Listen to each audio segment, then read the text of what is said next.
All right. This is Patrick Higgins with the Back to Birding podcast. And this is Luke Thompson. Welcome back, everyone. It Yeah, feels like welcome it's back. been eons since we've recorded. I know, and especially since we've actually gone birding together. It's been a I minute. actually can't remember the last time. January? Jeez, has it been that long? I think it has. It's like 2 months now. Goodness. And it's not going to happen by the end of March, is it? Nope. It won't. Well, We're busy. Yeah. Have you had any good birds today or in the past couple of days?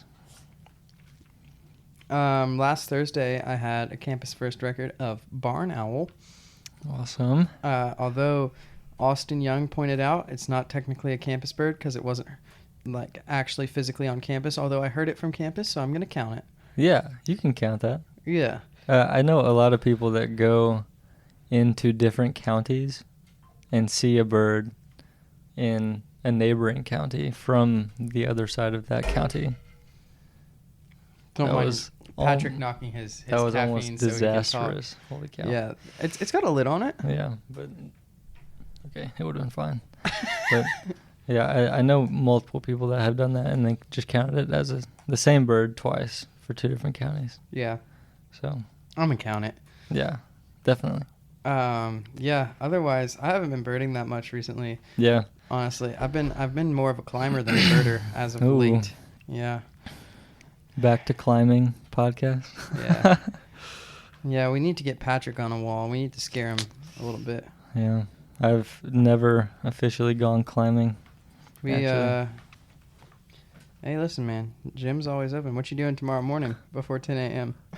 I have class at 9:25.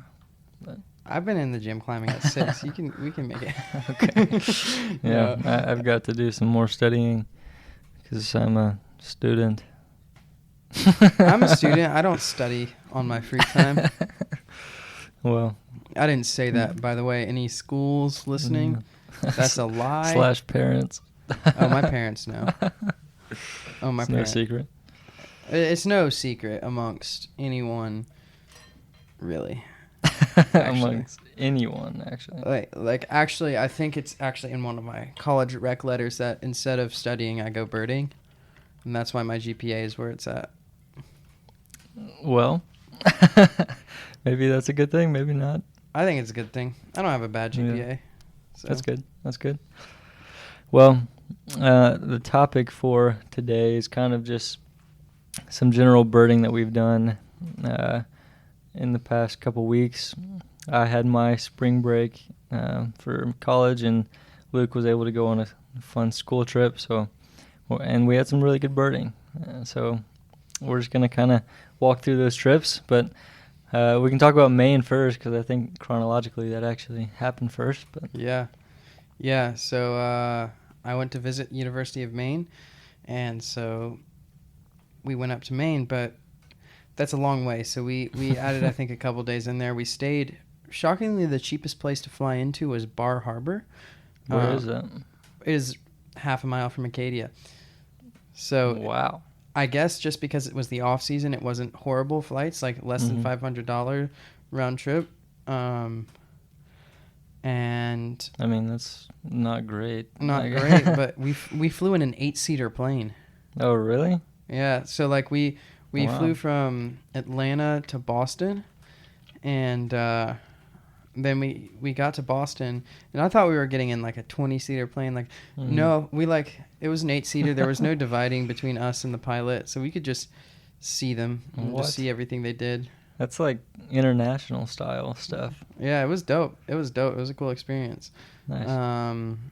And yeah, then we got to Bar Harbor and went and visited college. It's like, okay, don't think Yeah. I'm gonna end up going here. Oh, really? Yeah. No bueno? It's just I am at a weird place where at Baylor I've done so much. It's like people are bragging about stuff which actually is genuinely good for a college. Mhm. Where I'm like, I've done that. I've done that. So it's like, I don't think it's worth it Yeah. to go here because if I'm going to do research, I'm at UTK, and I'm in a lab at UTK already because of my connections with Ben. It would just be repetitive. Yeah. Yeah. Yeah. So I would, and UTK is cheaper. So maybe I might. I don't know. I don't want to stay in Tennessee, Yeah. but Anyways, We'll see. we'll see where I end up. Maybe I'll go to school in Portugal. Yeah. Jeez, that's a little different than Knoxville. More interesting than Knoxville, in my opinion. I'd say so. I Yeah. don't think that's very debatable, but maybe to some Tennessee fans or something. But Yeah. Dude, UTK is hard to get into now, I don't apparently. know. It's always been, at least everything I've heard about it. Lots of people have known have gotten denied, even first and second tries and stuff. So, I don't know. Yeah. Man, I didn't know that. I was just Yeah. like, okay, UTK. I'm gonna apply. Well, it's kind of weird because you see some of the people that do make it in, and you're like, well, surely not. But Yeah. It's interesting because apparently me and another one of my friends here at Baylor were one of only 1,000 kids in the state who didn't meet their GPA requirements that got in.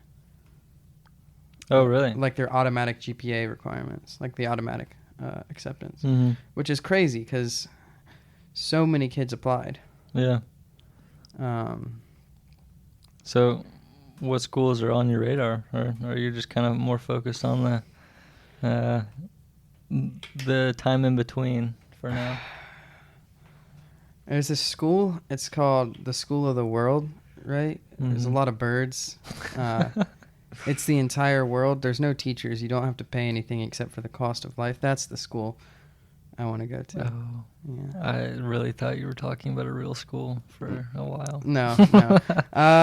Oregon State's up there. They have bird research going on, and then Yeah. they have. Wow, my thoughts are gone. I'm sorry, y'all. If I just am all over the place a little bit, I haven't been getting enough sleep, Yeah. and I leave for Panama tomorrow morning. So brains Yeah. everywhere. Yeah. Anyways, so Oregon State's up there. They also have an outdoor recreation and leadership program, Mhm. which is basically a guiding major. Although I don't know if that would be worth it in any way for me, but it would be cool because I would be outside. Like I could get to climb and hike Yeah. during my classes. But I don't know. That would be neat. I know the one at the college I checked out, which shall remain unnamed, there was a program similar to that would not challenge me enough from my understanding of it.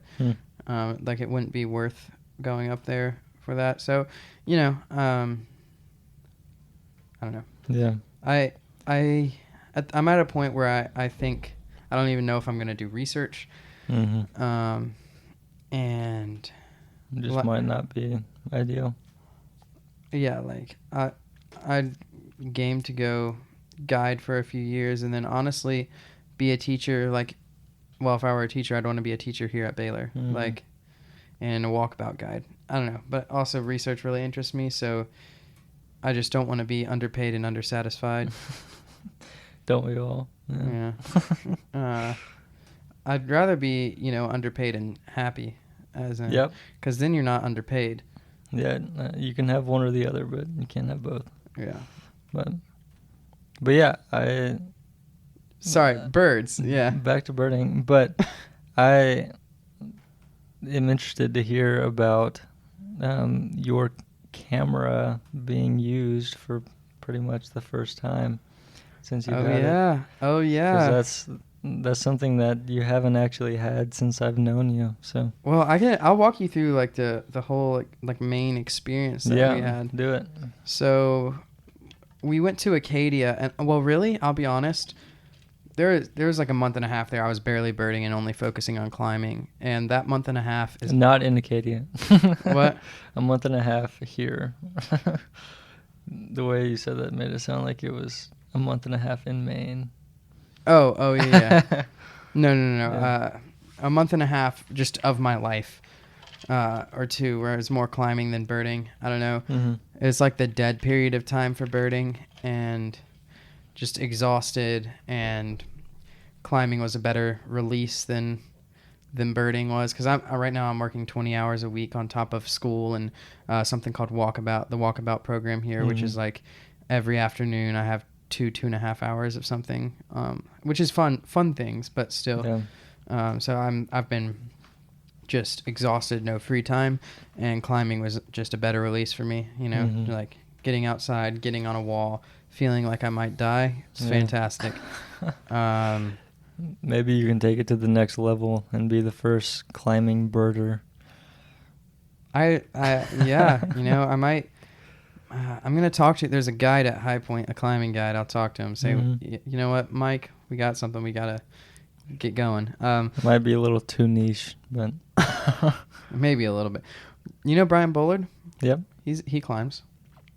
He's a Nice. climber at High Point. So yeah. I imagine a lot of people in this area have a little bit of climbing in their blood. But Yeah, for sure. But yeah, so coming up to the trip, I didn't really even put any research into what was possible. I knew there was like American tree sparrow, purple sandpiper, a couple other things, but it wasn't like, I don't know, I wasn't looking into it too intensely. Right.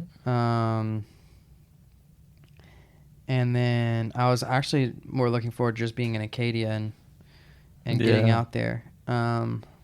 My dad and my sister went a few years back and said it was the most beautiful place they've ever been. It was amazing. It was awesome. I was there this summer, not that part of Acadia, on Isle Ho, which is a different part, which actually, I don't know which I preferred more, but Isle Ho is really nice because it was, the middle, or kind of the middle of, an island in the middle of nowhere on the ocean, so there weren't very many people, so you really felt isolated, where in Acadia itself, it's pretty touristy, so I didn't get the same isolated feeling. And then there's this one hike, I think it was called Beehive, that's like sketchy, and my mom didn't want to do it, but I would have loved that hike because it was sketchy. Yeah. Which, what that says about me probably means I need therapy anyways. But yeah, it was beautiful, like mountains with just like, you can see the rock, the bare rock underneath, because it's just like right there. It was really beautiful. And then the coastline, just brilliant blue waters, and then crashing against the gray granite. It's beautiful. I love it. I love it there. I'd love to get up there sometime. That seems ideal. Yeah, it's amazing. How was the weather? It was the day we went on the college visit. It was really funny because everyone was apologizing for the weather because it was like 38 and drizzling and foggy, and I was like, this seems like Signal Mountain, which is where I live at all points during the winter. But it also it was really windy for that day too, and there was like some sleet and snow, but we had a couple beautiful days, and the highest temperature we had was maybe 40-45, lowest was 20-25, so not terrible. Not terrible. No, not at all. But then one night, going back to the whole birding thing, I guess that's what we're supposed to talk about the here. whole birding thing. Yeah. One night I was thinking, okay, we have one morning left. I guess I should actually check out what's here, because I don't know what I was doing. How many days were you there? Like 3. Okay, so you didn't have a ton of time. Like anyways, 3 full days or something like that. 2 or 3. It wasn't like there was a ton of time. And like the day that we had mostly off, we went to Acadia. My mom had never been to Acadia before, so I think that was good. And so, anyways, I checked that night, and it was like, okay, purple sandpiper, that's possible. And actually, it was easy. It was so easy. And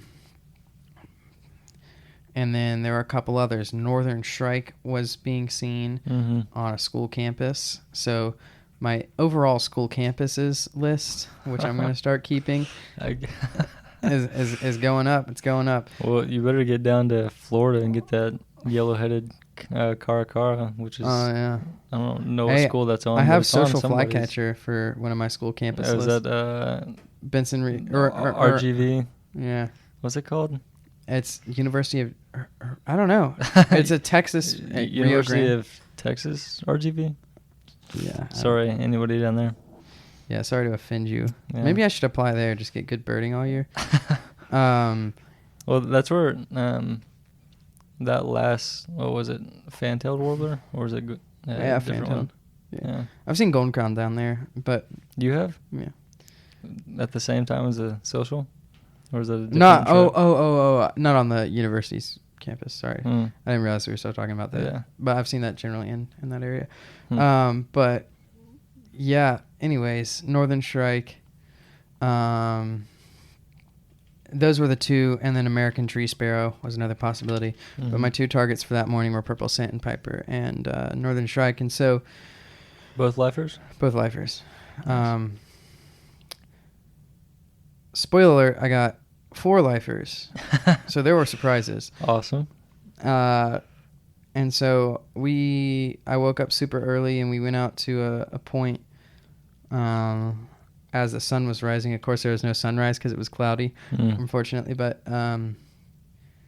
that morning, that was cold because like 15, 20 mile per hour winds ripping off the ocean, and the sun isn't up. That's Woo! different. That was cold. But anyways, Wind makes any weather potentially miserable. yeah. I can do like below freezing fine, but as soon as it's windy, it's like I hate it. Yeah, that's fair. That's fair. Maybe I'm just a Mentally wimp. weak. Yeah. Yeah.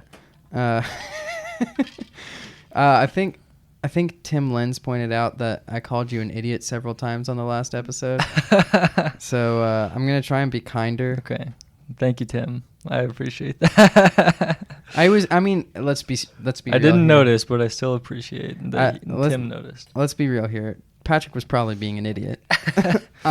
Or the other way around. Oh, that's a constant. There has never been a moment in my life where I wasn't being an idiot, like that I can remember.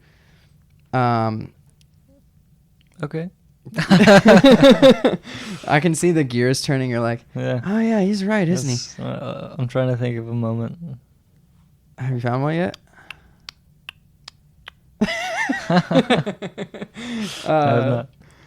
Yeah, but before we even like got to the location where they were seen reliably, I looked off to my Which bird? a purple sandpiper. That was the first bird that we were going for. Which purple sandpiper is this chunky calidris. So that's a genus of sandpipers. It's the largest genus of sandpipers, I believe. And So what's it probably closely related to? sanderling. Sanderling and So maybe turnstone? Is that in the same? turnstones aren't calidris. It's a similar build. Yeah, I guess. But it's closer related to like sanderling. It's weird. And Peck maybe. peck, least, western semipalmated, that group. But for sanderling, for like non-birders out there, sanderling is that bird when you're at the beach, that little bird that's scurrying after the waves. That's running away from the waves and trying to do everything you can not to get wet. But Yeah, that one. That's the Yeah. sanderling. So, purple we're gonna leave that in too. I know how to speak. Purple sandpipers are a little bigger. They're chunky, like a size of a grapefruit, and they're like dark gray and not very purple. About size and shape of a grapefruit with a. Is there a purple fruit that we can replace since it's a purple sandpiper? No, it was great. Like grapefruit is my best comparison. Roughly grapefruit size and shape with a. Honestly, the bill. And shape, is it round? It was pretty damn round. All right.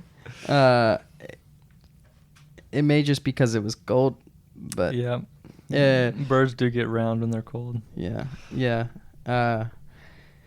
Anyways, with like honestly a relatively normal sandpiper bill, like with an orange base, like.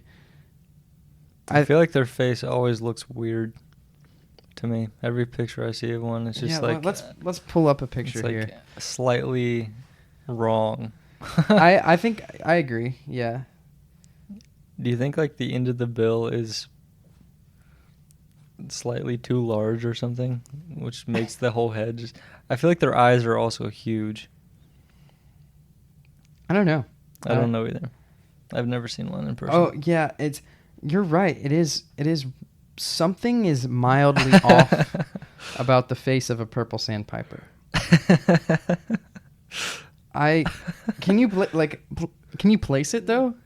See how it's a relatively normal sandpiper bill. Yeah, I wonder if so. It has a bicolored bill, and I wonder if that's just like tricking my eye somehow, and like making it just looks wrong. Part of the bill look too fat or something. I think part of it is because they're just look how that thing is proportioned. Yeah. So yeah, its head is definitely too big.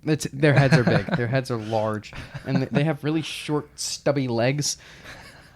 And the bill is bright orange and black. The legs are bright orange and black, and they have bicolored legs.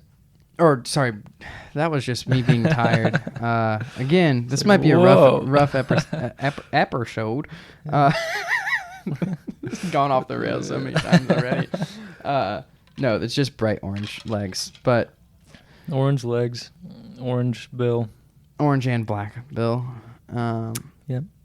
And then, yeah, big head. They love rocks, so what they do is they sit on the rocks that are like right where the waves are crashing. Mm-hmm. There's a few birds that specialize more on the west coast. I guess we're stupid. The bird we should have compared it to is rock sandpiper. Well, I was gonna say that, but I was like, if someone knows rock sandpiper, they're gonna know purple sandpiper. Yeah, probably, unless they're only West Coasters.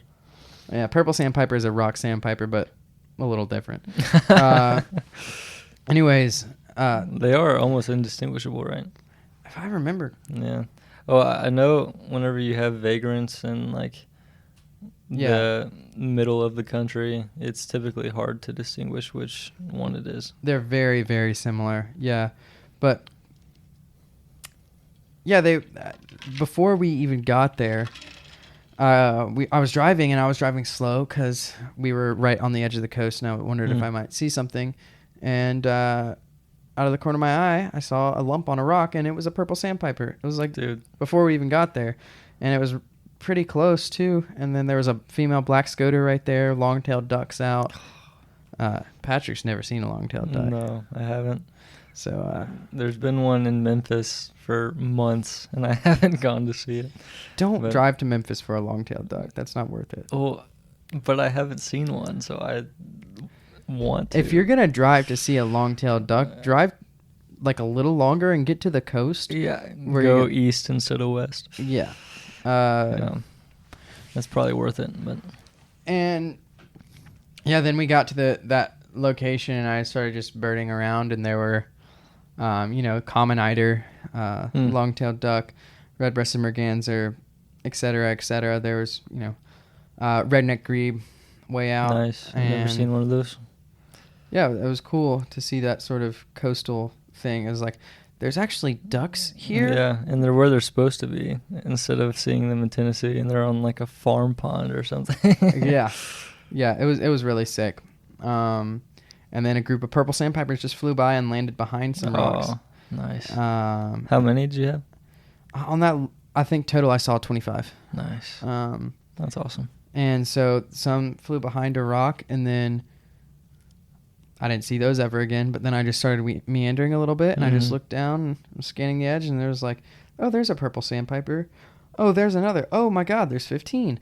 And it was like, dang, they blend in so well with the rocks. They're like literally like that's why they're the color that they are, because they're the exact same gray as the rocks. And it was cool. Interesting. I got to watch them feed for a little bit, and it's cool. The wave hits, and then they're looking for stuff that's washed up or just poking at the rocks. It was cool. I also saw. So I guess they have a little bit of a different niche than most shorebirds because they're not wading necessarily. Like they're not. They're a rock specialist. Yeah. So they're looking for rocks versus mud or sand, which is really cool. And so do they just... And I like them because of that, because I also think rocks are cool. They're like a little climbing sandpiper. Yeah. Well, so do they feed on microinvertebrates like in seaweed or like... What do they honestly, eat? I'm not well versed in what exactly their diet is. Mhm. I feel think like if I little was- mollusks they'll eat, and then just Gotcha. like macroinverts that are either washed on the rock or Mhm. already on the rock. I feel like if I was trying to find food on a rock, I probably wouldn't do very well.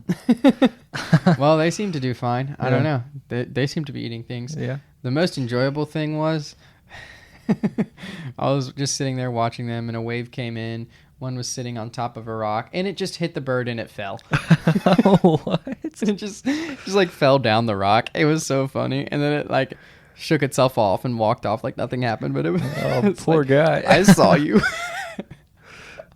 It seems like It was such a small wave too. It Yeah. was like you have surely seen something way more Yeah. brutal than that. maybe he just misjudged it. Yeah. He thought it was smaller than it was. I think he was like slightly like walking at the time, and so he could. It's so funny to see birds just kind of not be good at being in nature. Like I hadn't seen it too often until this winter, and you just saw it all the time. Like we had a lot of ice. You'd see ducks just like hit the ice, not realizing it's there at all, trying to land. Just and slide like, around on yeah, ice. slide around, and then you have like I saw pipits all over the ice, just falling down the whole time. Me too. Yeah, it's like what? These Yeah. guys should know better by now. They live outside. It's funny. I love it. An eagle flew like way overhead while I was watching the sandpipers, and like all the ducks he wasn't even hunting. Like Was it a Steller's sea eagle? no, it was not. Yeah. I looked to see if that sea eagle was within 5 hours of me, and it was not. Is this still there? It hasn't been reported in the last month or so. Month or two. I'm not sure how long it has been. But yeah, all the ducks got up. The longtails were super flighty. They're kind of cool Really? to see in flight because they have a long tail. Yeah. Yeah, and they're just beautiful, beautiful Yeah. ducks. Well, their winter plumage is Perfect. debatably immaculate. prettier than their breeding plumage. Oh yeah. Oh, It's crazy. God.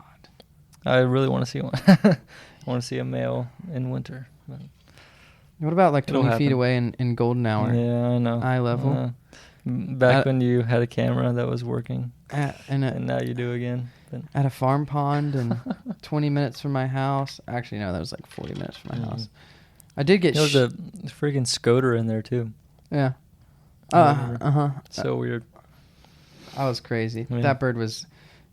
I know Victor Stoll drove out just to get pictures of that bird 'cause it was He perfect. probably has some crazy good pictures of that thing. Not to toot my horn, but I think I got better pictures. than Yeah? him. What I did is I just got lucky because it was sitting on a log at the farm pond, and I just had access, and I was with someone who knew the owners of the pond, so I was able to get access to just the very edge and crawl along that and get eye level, beautiful shot. Oh, That's awesome. it was so cool. It was Something so you dream cool. of. Anyways, So did you get any photos of the I purple got like sandpipers? I didn't have, so I pulled out my camera and I realized I'd made the new mistake of forgetting to charge it because I haven't had a Yeah. camera in ages. You know. Yeah. Uh, How many years has it been? Like, Pretty much 2 years to the dot. Today would be almost, if not exactly 2 years ago, that camera got stolen. So at that, yeah, Are you gonna get insurance on this one now? that's extra money. Why would I do that? Yeah, I'll get insurance. It has saved me twice now. So Yeah, goodness, yeah. Whew. I advise it, I'm going to especially with your travels. tendencies. What, clumsy? Yeah, that and just for lack of better words, just a little whimsical, maybe. Elaborate. How am I whimsical, Patrick? Well, you just climb a lot and you go off trail a lot and you drive fast and you do things that might not be ideal for keeping a camera safe. Do I drive fast? Yeah. I've been trying to rein it in. Yeah. Everyone has to go through a phase of reining it in. Yeah. It's more enjoyable to drive Yeah. slow sometimes. I mean, that's no problem with any of that. I just advise getting insurance on your camera. That's smart. That's smart. Because honestly, it's not that expensive. At least the one I have, which I was surprised by. It's like I have theft and damage insurance, and it's just like $10 a month or something. Oh, I can pay that. Yeah, I know. Yeah. So worth it. Well, I'll do that. Yeah. Yeah. Anyways, back to birding. We're like 30 minutes in at this point. Yeah. We haven't even gotten through your main story. Yeah. Yeah. What is my main story even? Well, MAINE. Oh. Your main story. Yeah. Anyway, well, so we decided to leave and head on to try for a northern trike that was at a school on the way to where we were going to go and grab breakfast. And I looked, there were birds on the side of the road, so I stopped and I looked up and there was a flock of birds in a tree, and I presumed they would be starlings, and then I was like, oh, cedar waxwings. Mm-hmm. And then I looked at them through my binoculars. Well, I thought they were starlings, binoculars on, it was a waxwing, so I was like, oh, cedars. Then I was like, wait, those are fat and gray. Those undertail coverts are rusty. Oh my God, it's cedar, or oh my God, it's Bohemian waxwings. I've never seen one. I didn't even think of it as a possibility. Yeah. Oh, and man. there was 63 in that flock. Beautiful. Just bird. right there. Their call sounds 63. Yeah. Their Jeez. call sounds so different than Really? the cedar. More. Is it high pitched still? Or Yeah, but it's really trilly. It's cool. I thought it was really cool. Huh. And so Well, we can play a clip of it. yeah, we'll play a clip of it. Well, maybe we can use that to bleep Luke this episode. Have I cussed yet? No, I don't I said think so. damn, but Oh, well. DAM is what Yeah. I said for those listening. For any children listening. Yeah, for any children. I'm a perfect little angel. I don't curse. But yeah, that was such a cool experience, and I got like 2 minutes just looking at those waxwings, and then oh man, it was awesome. Yeah, they have white on the primaries, right, as well? That shows pretty strong. Yeah, That cedars they do. don't have. They do. Yeah, man, that was so cool and such a surprise. It was such a rush because I wasn't expecting it at all, and I was like, oh my, just happened upon it while driving. Mm-hmm.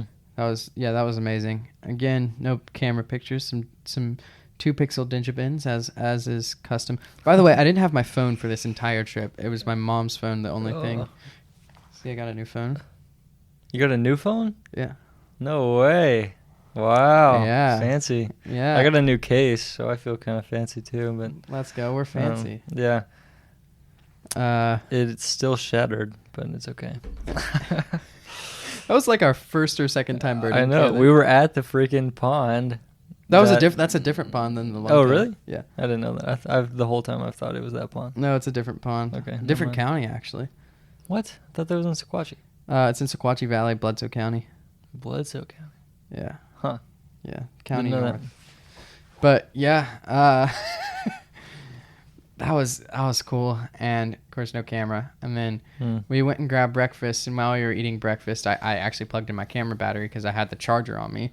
Just no way to charge it, like no wall to plug it into. Obviously, when you're out in the wilderness, And driving and such. yeah. And so, yeah, we were doing that, and I was just like, oh, I completely skipped over a part. The Northern Shrike, which was arguably the coolest. Well, you said you were on the way to. Yeah, the I was on the Northern Shrike spot. way to the Shrike spot, and it was a school. I can't remember the name of the school. Was it like a college or? Like a high school. Okay. It makes me glad that I'm a high schooler because you look really creepy otherwise, especially in your rental car if you roll up it to a school. Yeah. Anyways, and I gave it a half-hearted scan, but I was pretty sure it was gone, given some comments of someone else. And I didn't see it. I scanned all the tops of the trees, and I didn't see it. And I was like, okay, I don't think we're going to see it after like 5 minutes. And another birder walked up and was like, introduced himself. I think his name was Michael Good. And he was like, what's your name? Whatever. Typical. No, we didn't even ask each other's name. We're birders. Come on. Yeah. We started talking about birds without interchanging. And then you don't find out each other's name. I'm surprised you did. Look at this guy. Yeah. You I just actually talk have his about birds business card. and leave. Yeah. Anyways, and then I was like, oh yeah, I'm looking for the Shrike, and he was like, oh, I haven't seen it. And then he was like, oh, it's right there. And we turned around. It flew up as you were talking to him about it? I was just in a tree right behind my head. And I just didn't turn around. And yeah, looked at it, and then it flew immediately, flew straight over our heads. Got a good look at it flying in the bends. Then it perched distant, and then I think we were too rushed with our approach. I managed digibend pictures of it on top of a tree as it was distant, pretty distant. Got good looks at it, and so I guess I don't even really know distinguish a northern shrike from a loggerhead, because that's the only one I have experience with. It felt different. I mean, does it have light barring on the breast? It has light barring underneath, a smaller mask. I think, I don't know, I can't even describe it, but there was just a feel that was different. Behavior was different. It was perched on the very, very tippy top of like tall trees.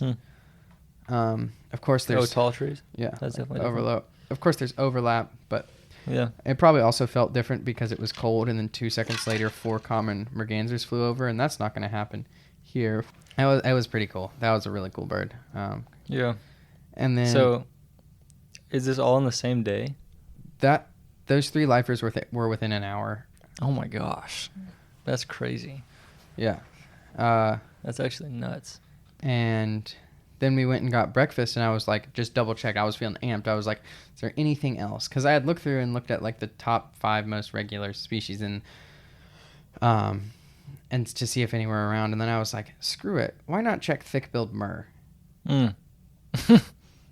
There was a thick-billed murre, super reliable, at a place like 10 minutes from where we were staying.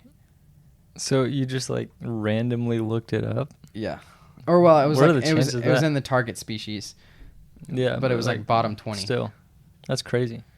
And I just looked at the species map, and it was like, oh, that was seen today. I'm gonna go for that bird. So we finished our breakfast, and by the way, for anyone in Bar Harbor, Choco Latte Cafe, not a sponsor. Maybe they will one day, but very, very, very good. Choco Latte. Yeah. Oh, that's such a good name. And I had their Choco Latte? Yes. They have really good hot chocolate. Wow. And then I had what they called the Choco Latte, which is like hot chocolate and espresso. Ooh, it was so good. That sounds great.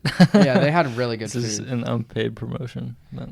I will say their avocado toast did not live up to Need Love's avocado toast. Okay. But everything, I mean, the other food that's hard to do anyways. Yeah, Need Love's avocado toast is peak avocado toast, by the way. Need Love's is this bakery that we have here in Chat, and they make like the best bread. Yeah. Oh, so it's heavenly, and that's what makes the avocado coast good. Avocado coast. Goodness. If I ever own a piece of land along the coast, that's the name.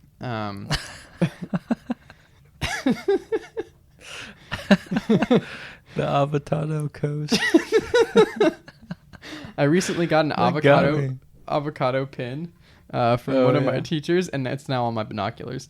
And for no reason. For absolutely no reason at all. Timothy Schober will be with me at all times. Then, we packed up the Airbnb super quick. Also, if I knew how to recommend an Airbnb, I would recommend that one too. It was really good. It was really, really good. I mean, we can link it. Yeah. If anyone's going to Bar Harbor, I would recommend it. I will link it because it was one of the best Airbnb experiences I've had, and it was really close to town and really close to Acadia, and they had a lot of good recommendations. And the host was really nice and helpful, but not like all over the place or like all in your business. It was good. But we packed it up super quick, and then we drove off to the thick-billed murre, which was, well, the first thing is we pulled up, and there was a couple birders, and it was like, is the murre here? And they were like, oh, yeah, it's down over there. But straight behind us are Bohemian waxwings. And I was like, oh, my God. Again. And there were, that flock had like 150-something. Holy cow. And I actually had my camera charged at that point. Camera this time. I got pictures of it. Really? Oh, it was amazing. I haven't seen them. I don't.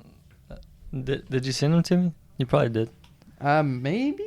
Oh yeah, no, you sent it to me. You sent it from your computer though. And it's just a picture of the back of your camera. It's a back of camera. I haven't processed any of those pics yet. Those birds are beautiful. Oh my gosh. Bohemian waxwings are fantastic. It's And crazy. man, this thick-billed murre, I saw the waxwings, and first off, there was just ducks in the cove, a bunch of bufflehead, which, it's a common duck.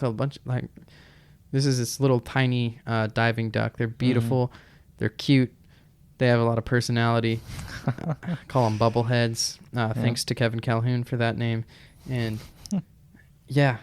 Oh, they're like right there. I got some video of them. It's so cool. And oh, really? Yeah. Nice. And you can just see like the colors, like the purple and green sheen on the male's head. Yeah, that was awesome. And then I turned around and thick-billed murre real close. And then there was parking and a dock like 30 feet from where it was. Jeez.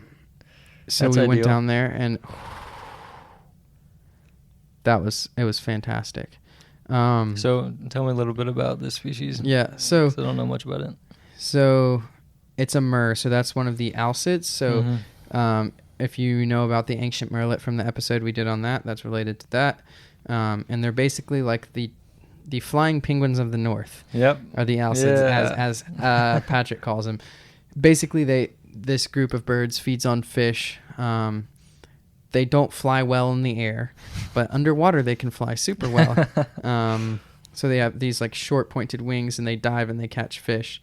And they're most of them are dark on top and light below, at least in the non-breeding plumage. And they're ocean birds. They're pelagic species, or maybe near-shore ocean a lot of the times for some of them. But thick-billed murre is common murre is more common. It's ranges farther south, and thick-billed murre is harder than that bird. And both those murres are on both coasts. But oh, really? Thick-billed murre is a farther north species. Okay. And Makes sense. they're not an easy bird, and it's not an easy identification, and not one you normally get really, really, really close, from my understanding at least. And yeah, like my common murre experiences have never been nearly that good. Oh, really? Yeah. Wow. And I've seen a decent number of common murres. Yeah, I don't know anything about alcids still. Yeah. Just no experience with them. Yeah. I don't know that much. I have very limited experience. Yeah. And We don't run into too many of them in Chattanooga. yeah, only an ancient murrelet every now and then. Only one. Yeah. But yeah, I mean, it was 30 feet away. It was preening. It was, oh Man, my God. That's I was awesome. like, good light, and I just got to sit with it. I got so many. I think I took like 400 pictures. I got to spend Awesome. like an hour and a half with it. I think it was like Golly. it was like to the point where my mom was like, "We got a flight. We need to leave." Yeah. So 4 lifers in a morning?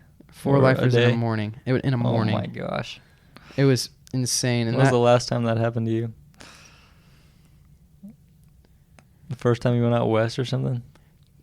First time in South Texas, 2022. Mm. I got the same amount of lifers in 4 hours or 5 hours that I did in the entire year of 2023. Holy crap. And it's not about to stop either. Oh, no, it isn't. Yeah. Oh, man. That thick-billed murre. By the what a way, trip. thick-billed murre is like dark on top and white below. It's not like an interesting bird appearance-wise, I guess. It's unique, and a lot of the alcids look pretty similar. But yeah, that was an experience. That's great, dude. Yeah. So 4 lifers, and I'm probably about to get 4 lifers in about as many minutes or seconds. Yeah. You are now preparing for Panama. the long-awaited Panama. This time not for Not guiding and not months, even a birding yeah. specific trip. It's just But it's not a not birding trip, which is nice. yeah, it's like You don't have other stuff necessarily you have to do. the guy down there actually texted me yesterday. He's got hummingbird feeders bought. Oh, it was sick. And ready to be set up, and I Good. think he's built a fruit feeding setup too. Dude, you're going to be, I mean, surely some stuff is still migrating through there now. Oh, absolutely, yeah. Yeah, I know stuff is kind of already further north, but still, I mean, there's going to be heavy traffic. That's Yeah. cool. And it's on mountain ridges, Yeah. so there could be good hawk movement too. Yeah. Like I'll have views of that. Oh my God, it's Yeah. gonna be fantastic. And by the Jeez. way, I don't know if we've mentioned it yet. It is right now. It is 7:30, p.m. and I leave tomorrow morning at 10 a.m. Mm. So I'm like, this is close. This is it. Goodness gracious. I've got everything down visually. Not completely everything down by ear, because it's actually shockingly hard to do that with some of the stuff that's super similar, especially when you're not a little bit or when you're a little bit sleep deprived. Yeah. And there's also just like not incredible recordings of a lot of stuff. Yeah. Like it's tough. But that being said, I do know a good amount by ear. Every single dove I've got down pat by ear for whatever reason. I'm sure there's a lot more than doves. But. Yeah, there's significantly more than doves. I know a good amount by ear, but I also am like, I know I'm going to be tracking down every single thing I hear. Yeah. So, and as soon as I see something making a noise, I've got it down, you know? Well, make sure, I don't know if it's too late or not, but make sure you bring adaptable outlet plugins and stuff, because they probably don't have. Oh, Tim made the house. They probably do. Oh, really? It's an American-made house. Yeah. I don't know. Just be careful, because that would suck if you got down there and you couldn't charge anything. Yeah. Well, I'm not gonna have phone or computer. Will you have your camera though? Yeah. So you'll want to charge that, I imagine. Yeah, absolutely. Well, anyways, we can.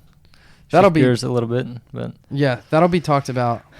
Yeah, a lot more in the next episode, I'm sure. It might take two. Yeah. It might take two, but yeah, Patrick, you went to Texas. Let's hear about it. Yes. So, I talked about Galveston in the first episode, and that it means a lot to me. And I have family down in Houston, which is really close to Galveston, that I've gone and stayed with for multiple years now.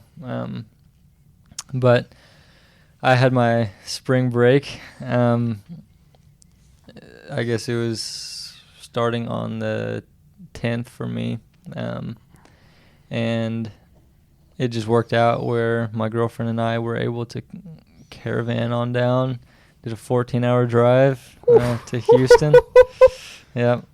And from there we went to Galveston with my family. So they have a beach house down there, and I haven't been in a few years, so it was really great to see them and do some more concentrated birding now that I'm a little better than I was at this activity. But that's awesome. Yeah, so I've seen some pictures and some videos.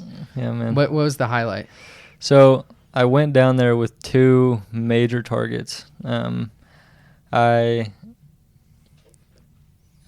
never really realized that seaside sparrow was year-round, and I just haven't really spent much time on the coast, really, anywhere. Like, just I haven't spent a lot of consistent time.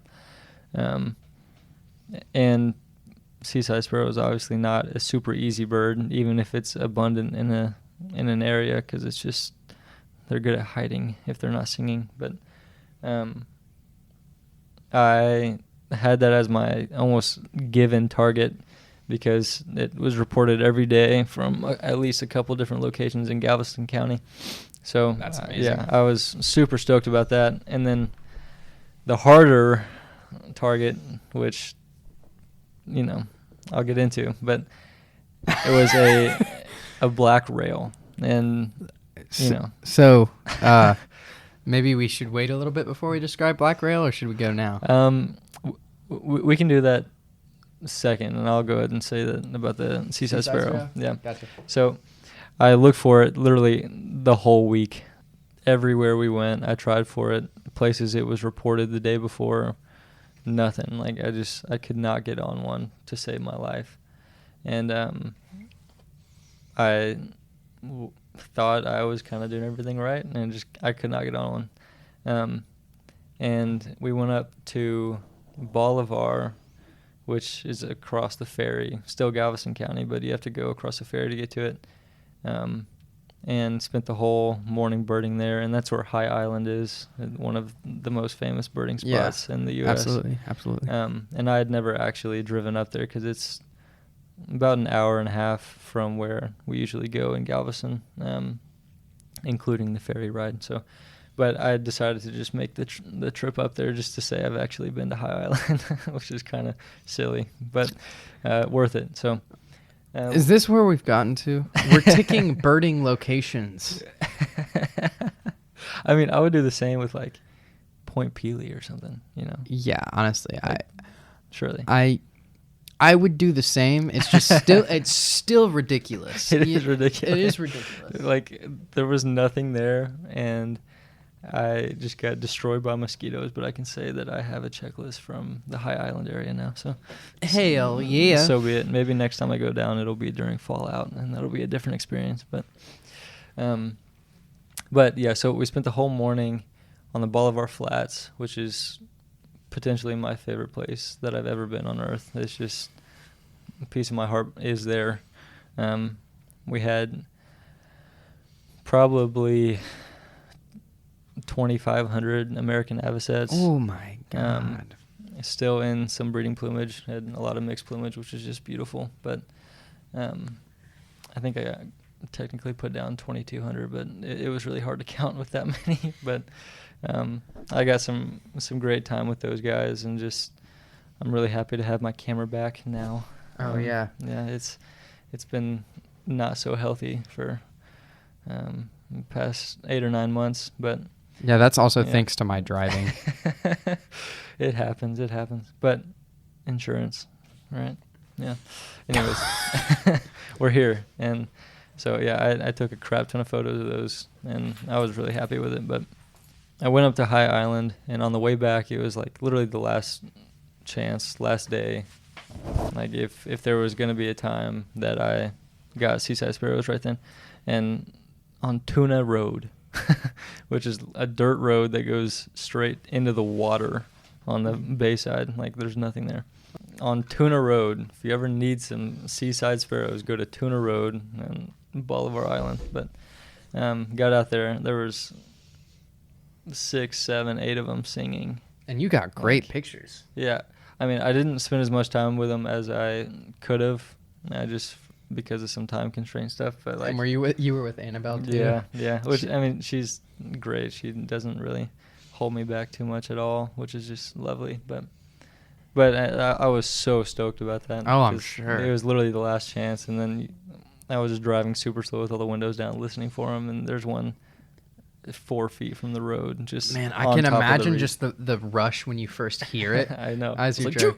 I think here. Was Annabelle driving? I was driving. Oh, and okay, I just slammed on the brakes. But yeah, they were all around, just flying around me. But so cool. But yeah, to backtrack a little bit. Chronologically. Yeah. So black rail is debatably the most elusive bird species that lives in the U.S., or at least calls the U.S. home. You know, obviously you have vagrants. Oriole owl? Yeah. It's debatable. It's debatable. Yeah. It's debatable. It is top 5 most elusive bird species. I would say Yeah. that we have for sure. Yeah. It is mouse-sized. It is the smallest rail in North America, and critically endangered. So, or at least on the federally endangered species list. So, it is a really hard bird to locate, and it was kind of a shot in the dark because on eBird you can't actually see when or where they are reported because they are listed as endangered. So you kind of have to really dig around to find a reliable spot for one. And I just got lucky on Facebook one day and saw some old man that lives in Texas saying that I saw an old man in Texas. Yeah. But he claimed that he had them a couple times in a specific location on Galveston Island, and I was like, man, I'm only gonna have one day there, so I'm just gonna spend the whole morning looking for them, and if I don't find them, I'll try again that night. But so I went out there to the spot before sunrise and just found some habitat that just looked perfect, and I was like, which is what?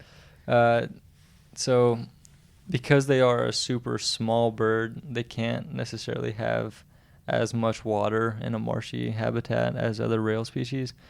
So it kind of just has to be almost tidal zones where it stays wet for a little bit and then kind of shifts, but that's not always the case.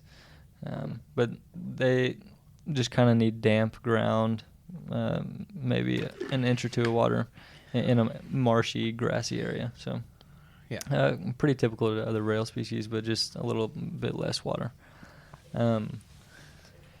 And I found some habitat that was like, you know what, if there's going to be one, it sure looks like it would be here. So I spent 15, 20 minutes right at sunrise just listening really hard and hoping for one, and just didn't get one, and had all kinds of clappers and potentially a king, but I just kept going, and then got on a trail for like an hour and a half, a little bit further down, looking for more habitat, and didn't find it. Didn't find habitat even, but had a barn owl hunting over the marsh, which was during the day, right? Well, right at sunrise. It was basically That's dark. so sick, Yeah. though. It was. I've never seen one in flight, and it was just so cool, so cool. Yeah, that was ridiculous and an awesome little morning present. But after I got off of that trail, it was like 8:30, 8:45 or something, and I'm driving back by the same spot, and I just have all the windows down, driving slow, just in case. And I hear it, like from the car, I can hear it, and my heart stops. I'm like, there's no shot. Is that actually it right now? I could hear it, and so I stop in the middle of the road, get out like super slow. I didn't want it to stop calling because I wanted to be sure and get a recording and stuff. 15 feet off the road, like just calling over and over, just loud calls. And there was a little bit of a trail, like about 15 feet to the right, where I tried to get a little closer just to see if I could see it, but I couldn't. And so I went back over to get a good audio recording of it, and it started coming closer and closer and closer.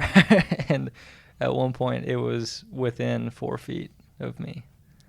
Yeah, did you see it? I never saw it. That sounds like a black rail. Yeah, and that is stupid. I know. I'm Dude. totally satisfied. And like a couple people I've told the story to, they're like, "Oh, you didn't see it though?" I was like, "I don't care." I was like, "I was got that 4 experience." feet away I from know. a black. I know. It was. I know. There's where we're gonna use this wax. Oh my god. I know. I did not. Like that was not even on the bingo card. Like that was ridiculous. And it was a total shot in the dark because you can't actually see where they're reported or when. But I just heard that they start calling early summer for breeding season. I was like, well, maybe it's the right time of year. Maybe. I hadn't really done enough research, honestly, on them. But I had used what little resources I had beforehand. And so I just got like crystal clear audio of it and just had this guy right next to me. I FaceTimed my sister and like had her listen to it right next to me too. It was just super. I got a text from him cool. that was just a video, no context. And it was like, I opened the video and he's just pointing at grass and it's like blaring black rail calls like coming right at me. Yeah. And just like Patrick's face, like in shock. I was literally like hysterically laughing, like under my breath. I was like, "There's no way this is happening right now." It was ridiculous. That's the best birding experience. And it didn't stop. Like I sat there for 15, 20 minutes, and it just like kept moving around a few feet at a time and doing it. It's like ridiculous. I never saw it, and I definitely didn't try and walk in the grass and like flush it or anything, especially during breeding season. But and so I just kind of like walk along the road from there and just see if I can get a different angle and like keep going. And then as I'm like 30, 40 feet away from that one at that point, I hear another one further down. And so I walk further along. It's the same situation. There's one like 5 feet off the road. Wow. Like probably just 40 yards from where the other one was. And I don't know. I mean, surely the females don't call during breeding season, right? I have no it's idea. Just 2 males there, maybe, Oh. which is ridiculous. But I didn't see that one either. But I got like another video of it and just. But yeah, ridiculous. I was like crapping myself. It was amazing. I was so happy. Yeah. So that was. Congratulations. Yeah. Considering Seaside Sparrow, that was my second lifer of the trip, which is just so cool. So cool. But Man, that sounds amazing. yeah, and just had some like other random birds throughout the trip. I had a tropical kingbird, which is rare for their not crazy rare, but they just don't come up that far north along the coast typically. So that was cool because I found that. I didn't use reports or anything. Really great views of it. Like, I was pulling into a parking lot, and it was just on the fence. It's at a school, right? It was at a turtle hospital. Oh. Yeah, so my one of my family members works at a little conservation thing connected with Texas A&M, and it was just on the fence of that building, just chasing a mockingbird and coming back and forth, which is really cool. That's awesome. Better looks at one than I did have in South Texas, which is kind of crazy because they're supposed to be there. But Yeah, that's wow. That's wild. That's amazing, dude. And then other highlight bird was a Kumling's Iceland, which is pretty rare there. And that one was... You didn't have to drive all the way. Yeah. I know. But that was beautiful. It was almost Snow White. And just I saw that list. I didn't even... Oh, I'm a little jealous. Yeah. I've never seen an Iceland gull. Really? Yeah, it was beautiful. Yeah, we, and by we I mean mostly I, have been behind on editing episodes. No, I've been late on my couple as well, so no worries. We're slow right now, but it's all We good. are. We're gonna try and get back into the swing of things. Just break there, and I'll send you off to Panama. Yeah. Holy cow! Yeah, it was good to talk to you. But we'll see you around in the next one.